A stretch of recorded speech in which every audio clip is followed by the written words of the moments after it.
broomstick is fitted with a hidden saddle. Director Chris Columbus, the director of the first 2 Harry Potter films, he said that these scenes were tremendously difficult to film.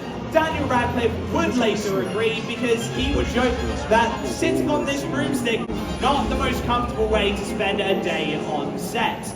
Now do watch out above your heads because I do believe our bludgers are making their way down up above.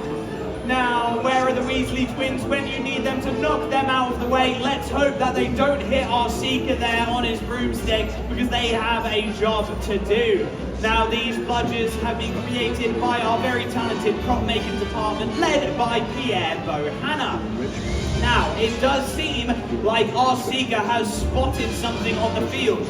A Seeker's only objective in a game of Quidditch is to find the golden snitch, so I'm going to assume that they have seen it, but where is it? It might make its way in, and there it is!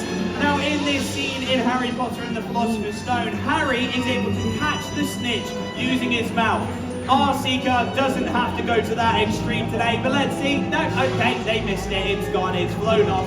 But that is fine, even though they didn't catch the snitch. I would say that Gryffindor still got enough points to take home the win for Gryffindor House. So let's get a round of applause for Gryffindor, even though Ravenclaw's the best house. I'm not being biased. But there we go, folks. I hope you've enjoyed.